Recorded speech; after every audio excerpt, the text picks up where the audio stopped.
जय Hind and hello guys, स्वागत है आपका आपके अपने YouTube चैनल ज्ञानदेह होस्ट में। और इस वीडियो में मैं आपको बताने वाला हूं बिहार तकनीकी सेवा आयोग यानी कि BTSC ITI instructor online form 2023 के बारे में कि कैसे आपको इस नई भर्ती का फॉर्म फिलअप करना है जो कि आपकी 1279 पद पर निकाली गई है। तो वीडियो देखते रहिए, आपको स्टेप बाय स्टेप पूरी जानकारी दी जाएगी। तो चलिए शुरू करते हैं। गाइज, अगर आपने अभी तक वीडियो को लाइक नहीं किया, लाइक कर दीजिए। एंड अगर आप चैनल के ऊपर नए हैं तो आप चैनल को सब्सक्राइब करके बेल आइकन ऑन कर दीजिए। चलिए एक बार फिर से पॉइंट पर आते हैं। अभी जो आप वीडियो में देख सकते हैं ये हमारी ऑफिशियल वेबसाइट jobsgyan.in है। इसका लिंक वीडियो के डिस्क्रिप्शन में दिया है। जैसे ही आप ये लिंक ओपन करेंगे आपके सामने इस भर्ती की जानकारी आएगी, जहां पर जानने को मिलेगा कि इसमें 1279 पद निकाले गए हैं। एंड यहाँ पर आप लोग इस फॉर्म को 19 सितंबर 2023 से लेकर के 18 अक्टूबर 2023 तक भर पाएंगे। कौन सी कैटेगरी के लिए क्या एप्लीकेशन फीस है वो आप यहाँ पर देख सकते हैं। अप्लाई करने के लिए आपसे ITI उसी ट्रेड में जिसमें कि आप अप्लाई करना चाहते हैं एंड यहाँ पर 3 ईयर का एक्सपीरियंस भी आपसे मांगा है। आप यहाँ पर अब आइए और अप्लाई ऑनलाइन लिंक इसके ऊपर क्लिक कीजिए। इसके ऊपर क्लिक करने के बाद आपके सामने वेबसाइट आ जाएगी। अब आपको यहाँ पर आना है और यहाँ पर आने के बाद में आप यहाँ पर जो देखेंगे 32 पॉइंट और जो आपका एडवर्टाइजमेंट नंबर 38/2023 है, यहाँ से जो आपके अप्लाई करने के जो ट्रेड है वो यहाँ पर दिए गए हैं। यानी कि इस पोस्ट पर अप्लाई करने के लिए आपका यहाँ से 38/2023 से शुरू होता है। आप देखेंगे कि इसमें जो आपकी डेट है अप्लाई की 19 सितंबर 2023 है और लास्ट डेट 18 अक्टूबर 2023 है। तो इसके नीचे के जो भी ट्रेड है, इन ट्रेड में अगर आपने आपकी ITI की है तो आप उसमें अप्लाई कर सकते हैं। तो जिस भी ट्रेड पर आपको अप्लाई करना है उसी ट्रेड के सामने जो अप्लाई ऑनलाइन का लिंक है आप उसके ऊपर क्लिक करेंगे। तो चलिए मैं यहाँ पर आपको अप्लाई करके दिखाता हूँ। अब हम अप्लाई ऑनलाइन पर क्लिक करते हैं, आपके सामने कुछ ऐसा इंटरफेस आएगा। अब यहाँ पर आने के बाद में आप रजिस्टर के ऊपर क्लिक करेंगे, आपके सामने प्रोसेसिंग होगी तो आप इसको होने दीजिए और क्लोज कर दीजिए। क्लोज करने के बाद आप प्राइवेसी नोटिस आई एग्री कर देंगे। इसके बाद में आप यहां पर जो आपका फर्स्ट नेम है वो आप 10th के सर्टिफिकेट के अकॉर्डिंग डालेंगे। अगर मिडिल नेम है तो यहां पर डाल देंगे, नहीं तो खाली छोड़ देंगे। इसके बाद आप यहां पर आपका लास्ट नेम एंटर करेंगे। फिर आपसे पूछे कि क्या आपने कभी आपका 10वीं जो नाम है वो बदला है। अगर आपने बदला है तो आप यहां पर यस कीजिए। अगर आपने कभी कोई नाम नहीं बदला 10वीं के बाद तो आप यहां पर नो कर दीजिए। इसके बाद आप यहां पर कैलेंडर के ऊपर क्लिक करके जो भी आपकी डेट ऑफ बर्थ है वो आपको सेलेक्ट कर लेनी है। पहले ईयर, इसके बाद में मंथ और फिर यहां से आपका डे। देन गाइज आपको आपका जेंडर सेलेक्ट कर लेना है, अपना मोबाइल नंबर एंटर करना है, उसको दोबारा डाल करके आपको वेरीफाई करना है। कोई अन्य मोबाइल नंबर देना चाहते तो आप यहां पर दे सकते हैं, नहीं तो आप इसको खाली छोड़ सकते हैं। फिर आपका ईमेल एड्रेस आपको एंटर करना है, उसको दोबारा डाल करके वेरीफाई कर देना है। देन आप यहां पर जनरेट OTP के ऊपर क्लिक करेंगे, आपके सामने एक न्यू विंडो ओपन होगी, उसमें आप कैप्चा कोड डालेंगे और उसको सबमिट करेंगे तो आपके नंबर के ऊपर OTP जाएगा जो कि आप यहां पर डाल करके वेरीफाई कर देंगे। OTP वेरिफिकेशन के बाद में आप यहां पर डिक्लेरेशन पर आई एग्री करेंगे, ये कैप्चा कोड डालेंगे एंड देन रीवेरीफाई के ऊपर क्लिक करेंगे। अब आपने यहां पर जो भी जानकारी भरी है वो आपके सामने, आप यहां पर इन सभी के ऊपर टिक करके ये वेरीफाई कर देंगे कि हाँ मैंने इन सभी जानकारी को चेक कर लिया है और सभी जानकारी सही है। और फिर आप यहां पर सबमिट के ऊपर क्लिक करके यहां से ओके कर देंगे। ओके करने के बाद में आपका जो रजिस्ट्रेशन है वो यहां पर हो जाएगा। आप इसको क्लोज कीजिए। क्लोज करने के बाद आप गो टू एप्लीकेशन के ऊपर क्लिक कीजिए। इसके बाद में फिर से आपके सामने प्रोसेसिंग होगी तो आपको इसको होने देना है, क्योंकि यहाँ पर आपको बेस्ट ब्राउज़र रिकमेंड किए जाते हैं। तो चलिए हम यहाँ से इसको क्लोज कर देते हैं। क्लोज करने के बाद में यहाँ पर कुछ जानकारी आपकी दी गई है रजिस्ट्रेशन की और कुछ जानकारी आपको यहाँ पर अब भरनी होगी। जैसे कि यहाँ पर जो मैरिटल स्टेटस है आपका वो बताना है, मैरिड अनमैरिड जो भी है वो आप सेलेक्ट कर लीजिएगा। फिर जो आपका रिलीजन है वो भी आपको यहाँ पर सेलेक्ट कर लेना है। फादर नेम आपका क्या है वो आपको यहाँ पर एंटर करना है एंड देन यहाँ पर जो आपकी मदर्स का नेम है वो आपको यहाँ पर एंटर कर देना है। देन गाइज आप ये जानकारी वेरीफाई करेंगे जो यहाँ पर दी गई है। इसके बाद में यहाँ पर candidate domicile and category detail के अंदर आपको नेशनलिटी में इंडियन सेलेक्ट कर लेना है। फिर आपको बताना है कि क्या आप बिहार के निवासी है। अगर हाँ तो आपको यहाँ पर are you domicile of Bihar में यस करना है, अगर नहीं है तो आप नो करेंगे। इसके बाद रिजर्वेशन कैटेगरी, तो आपकी कास्ट कैटेगरी कौन सी है, जैसे कि जनरल या फिर EWS, इसके अलावा आपकी BC या फिर SC जो भी है बेसिकली वो आप यहाँ पर सेलेक्ट कर लेंगे। इसके बाद गाइज आप नीचे आएंगे। नीचे आने के बाद में अगर आपकी कैटेगरी SC BC EWS है OBC है तो फिर आपको कास्ट सर्टिफिकेट की जानकारी देनी है वो आप कैसे भरेंगे जान लीजिए। यहाँ पर आपको कैटेगरी सर्टिफिकेट इश्यूइंग अथॉरिटी यानी कि किस अथॉरिटी के द्वारा आपका कैटेगरी सर्टिफिकेट जारी हुआ है। ये सर्टिफिकेट आपका मेनली जो अथॉरिटी के द्वारा जारी होता है वो होती है आपकी सीओ, तहसीलदार, नायब तहसीलदार, मजिस्ट्रेट, एसडीएम, इन पोस्ट के अधिकारी द्वारा आपका सर्टिफिकेट जारी होता है। आपको आपका सर्टिफिकेट चेक करना है, उस पर देखना है कि कौन से अधिकारी का नाम है, तो आपको उसकी पोस्ट का नाम यहाँ पर देना होगा। जैसे कि मैंने आपको बताया एसडीएम, तहसीलदार, नायब तहसीलदार, मजिस्ट्रेट, तो जो भी है वो आप यहाँ पर लिख दीजिएगा। कब ये आपका सर्टिफिकेट जारी हुआ है वो डेट आपको यहाँ पर सिलेक्ट कर लेनी है। कैटेगरी सर्टिफिकेट सीरियल नंबर आपको यहाँ पर डाल देना है। इसके बाद में आपको डोमिसाइल सर्टिफिकेट की जानकारी भी सेम वे में देने की, किसके द्वारा आपका सर्टिफिकेट जारी हुआ है, कब आपका जारी हुआ है और सर्टिफिकेट सीरियल नंबर क्या है। फिर आती है आइडेंटिफिकेशन डिटेल। यहाँ पर है मार्क ऑफ विजिबल आइडेंटिफिकेशन, आपकी बॉडी के ऊपर वो निशान जिससे आपके शरीर की पहचान होती है। ये मार्क आपकी बॉडी पर कहीं पर भी हो सकता है, आप उस मार्क के बारे में यहाँ पर लिख दीजिएगा।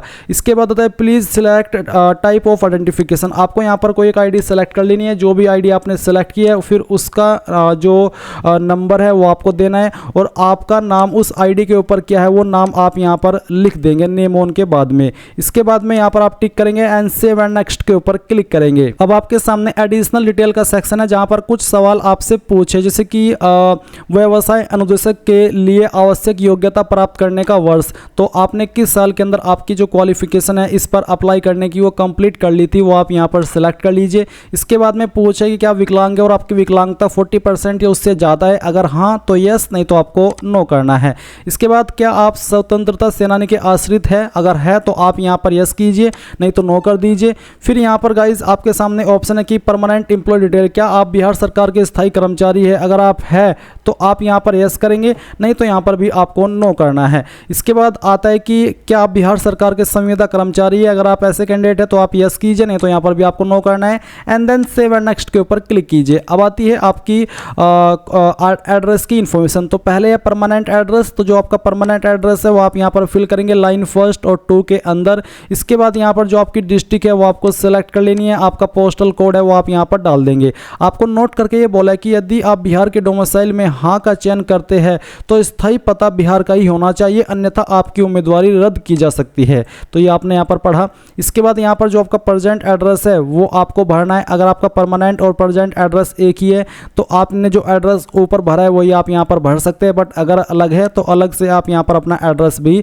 लिख सकते हैं जो कि आपका प्रेजेंट का हो। एंड उसके बाद आप सेव एंड नेक्स्ट के ऊपर क्लिक कीजिए। अब आती है आपके सामने क्वालिफिकेशन एंड एक्सपीरियंस की जानकारी। तो सबसे पहले यहाँ पर 10th की इन्फॉर्मेशन मांगी है, तो आपको नेम ऑफ बोर्ड के अंदर आपके बोर्ड का नाम बताना है कि कहाँ से आपने आपकी 10वीं की है। स्कूल इंस्टीट्यूट नेम का नाम आपको बताना है बेसिकली, तो कौन से स्कूल या फिर किस कॉलेज से आपने आपकी जो 10वीं है वो की है उसका नाम आप यहाँ पर लिखेंगे। सर्टिफिकेट नंबर क्या है वो आप यहाँ पर डाल देंगे। इशू डेट, आपका सर्टिफिकेट कब इशू हुआ है वो डेट आपको यहाँ पर कैलेंडर के ऊपर क्लिक करके सिलेक्ट करनी है। आप यहाँ पर आइए और जो आपका ईयर है वो आपको यहाँ पर सिलेक्ट कर लेना है और फिर यहाँ से आपका मंथ और इसके बाद में डे। इसके बाद आता है कि आपके नंबर किसके अंदर है, परसेंटेज, सीजीपी या फिर ग्रेड, जिसके अंदर भी है वही आप सेलेक्ट कर लेंगे। जैसे कि मैंने अगर परसेंटेज सेलेक्ट किया तो फिर कितने नंबर आपको आए थे वो यहाँ पर आपको डालना है और कितने में से आए थे वो आप मैक्सिमम मार्क्स के अंदर एंटर करेंगे। परसेंटेज आपकी कैलकुलेट कर ली जाएगी, किस साल के अंदर आपने आपकी 10वीं पास की है वो साल आप यहाँ पर सेलेक्ट कर लेंगे। इसके बाद आती है CIT's कोर्स डिटेल्स। तो यहाँ पर CIT's कोर्स अगर आपके पास है तो आप यहाँ पर यस कीजिए। अगर आप यस करते हैं तो फिर आपको यहाँ पर ट्रेड नेम बताना है, आपका रोल नंबर या फिर रजिस्टर नंबर आप यहाँ पर डालेंगे, आपका इंस्टीट्यूट नेम यहाँ पर आप लिखेंगे कहाँ से आपने किया है। इसके बाद में सर्टिफिकेट नंबर आपको देना है, किसके अंदर आपके नंबर है वो आप यहाँ पर डाल देंगे। फिर अगर आपने परसेंटेज सेलेक्ट किया तो आपको marks obtained, maximum marks, passing year ये आपको बताना है। Training duration, year and month, तो यहाँ पर जो आपका ट्रेनिंग ड्यूरेशन है वो आपको बताना होगा कि कितने ईयर का है और कितने मंथ का है। इसके बाद इसेंशियल क्वालिफिकेशन डिटेल में आप यहाँ पर सेलेक्ट कीजिए कि आपके पास डिग्री है या फिर आपके पास डिप्लोमा है, जो भी है वो आप यहाँ पर सेलेक्ट करेंगे। उसको सेलेक्ट करने के बाद में उसी की जानकारी नीचे की तरफ आ जाएगी। अगर मैंने यहाँ पर डिप्लोमा सेलेक्ट किया तो आपको बताना है कि आपका इनमें से किस ब्रांच के अंदर है, वो आप यहाँ पर सेलेक्ट कर लेंगे। फिर आपको इंस्टीट्यूट का नाम देना है कि कहाँ से आपने पास किया है, सर्टिफिकेट नंबर देना है और बाकी की जानकारी ऐसे ही भरनी है जैसे कि अभी आपने ऊपर की जानकारी भरी है। इसके बाद है पोस्ट सिलेक्शन, तो आपको किस पर अप्लाई करना है, जैसे कि यहाँ पर ग्रुप फर्स्ट जिसमें कि ये वाली ट्रेड है, ग्रुप 2, ग्रुप 3, तो जिसमें भी आपको अप्लाई करना है वही आप यहाँ पर सिलेक्ट कर लीजिएगा। तो जैसे कि हम यहाँ पर ये सिलेक्ट करते हैं। इसके बाद में यहाँ पर आता है नोट करके ग्रुप 3 अंतर्गत अधिकतम आयु सीमा के आधार पर आपकी अर्हता विज्ञापन के इसमें आपको अनुच्छेद होगी, आप उसको पढ़ेंगे तो आपको पता चल जाएगा कि आप किस पर अप्लाई कर रहे हैं। तो इस तरह से आप आपका ग्रुप सेलेक्ट कर लीजिए। फिर एक्सपीरियंस डिटेल आप यहाँ पर देखेंगे, नीचे आपको आना है और अपनी एक्सपीरियंस की इन्फॉर्मेशन देनी है। कैसे देंगे आप जान लीजिए। नेम ऑफ दी ऑर्गेनाइजेशन के अंदर आपको यहाँ पर उस कंपनी का नाम देना है या फिर उस ऑर्गेनाइजेशन का नाम देना है जहाँ पर आपने काम किया है, किस पोस्ट पर रह करके आपने काम किया, उस पोस्ट का नाम आपको यहाँ पर लिखना है। कब आपने वो जॉब ज्वाइन की थी वो डेट आप यहाँ पर कैलेंडर के ऊपर क्लिक करके सेलेक्ट कर लेंगे।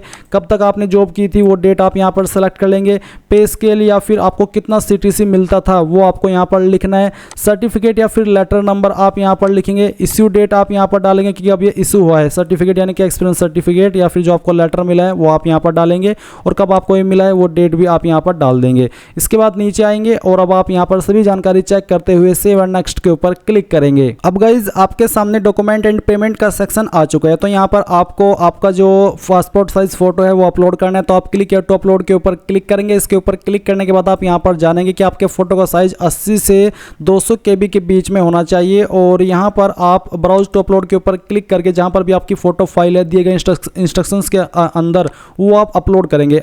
आप यहाँ पर फाइल सेलेक्ट कीजिए और यहाँ से ओपन कर लीजिए। आपकी फाइल यहाँ पर आ जाएगी और अगर उसका साइज नहीं हुआ तो फिर वो यहाँ पर अपलोड नहीं हो पाएगी। तो चलिए हम यहाँ पर ऐसी फाइल सेलेक्ट करते हैं जो कि यहाँ पर दिए गए साइज के अंदर हो। तो यहाँ पर मैंने फाइल सेलेक्ट की, वो यहाँ पर इस तरह से अपलोड हो जाएगी। अब आप इसको क्लोज करेंगे और व्यू अपलोडेड फोटो के ऊपर क्लिक करके इसको व्यू कर देंगे। फिर आपको आपका सिग्नेचर अपलोड करना है। जहाँ पर आपकी सिग्नेचर की फाइल है वो आप यहाँ पर सेलेक्ट कीजिए, यहाँ से ओपन कीजिए। फिर आपकी फाइल आएगी, आप इसको यहाँ से क्लोज कर दीजिए। फिर उसको आपको व्यू के ऊपर क्लिक करके व्यू भी कर लेना है। अब आप यहाँ पर जो आपका स्टेट डोमिसाइल सर्टिफिकेट है वो अपलोड करेंगे। इसका जो फॉर्मेट है वो आपका इनमें से कोई भी चल जाएगा। साइज 100 से 300 KB के बीच में रखा है तो आप इसको अपलोड कर देंगे। फिर आपका ID कार्ड यहाँ पर आपको अपलोड करना है। फिर 10th क्लास का सर्टिफिकेट है वो आपको अपलोड करना है। जो आपका CITS सर्टिफिकेट है वो आपको अपलोड करना है। आपकी CITS की मार्कशीट अपलोड करनी है। अगर आपका मार्कशीट और सर्टिफिकेट एक ही है तो दोनों में आप एक ही फाइल अपलोड कर देंगे। डिप्लोमा या फिर जो भी आपके पास ITI है वो आप यहाँ पर अपलोड करेंगे, उसकी मार्कशीट आप यहाँ पर अपलोड करेंगे। एक्सपीरियंस सर्टिफिकेट आपको यहाँ पर अपलोड करना है। कोई अन्य रिलेवेंट डॉक्यूमेंट है वो आप यहाँ पर अपलोड कर देंगे सबसे बाद में। इसके बाद में किस माध्यम से आपको फीस पे करना है वो आप सेलेक्ट कर लीजिए और जो फीस का अमाउंट है वो आपको यहाँ पर सेलेक्ट कर लेना है। इसके बाद में आप नीचे आइए, यहाँ पर जो आपको टिक करने को बोले आप इन सभी के ऊपर टिक कर दीजिए और टिक करने के बाद में कैप्चा कोड डालिए एंड देन प्रीव्यू के ऊपर क्लिक करके जो भी जानकारी आपने भरी है उन सभी को चेक कर लीजिए और जब आपको लगे कि सभी जानकारी सही है तभी आप यहाँ पर नीचे सबमिट पर क्लिक कीजिएगा। अब गाइज आपको यहाँ पर पेमेंट के पेज पर ट्रांसफर कर दिया है सबमिट करते ही और आप अपनी एप्लीकेशन फीस नेट बैंकिंग या फिर जो यहाँ पर क्रेडिट कार्ड का ऑप्शन है UPI या किसी भी माध्यम का इस्तेमाल करके जमा कर सकते हैं। जैसे आप फीस जमा कर देंगे आपको इसी वेबसाइट पर रिडायरेक्ट किया जाएगा जहाँ से आपने फॉर्म फिल करना स्टार्ट किया था और आप अपने फॉर्म का फाइनल प्रिंट आउट ले पाएंगे। तो इस प्रकार से गाइज आप लोग BTSC Bihar ITI instructor online form 2023 को भर पाएंगे। आई होप ये प्रोसेस आपको पसंद आया होगा। कोई सवाल डाउट रह गया हो तो कमेंट के माध्यम से पूछ लीजिएगा। So thanks for watching. जय हिंद।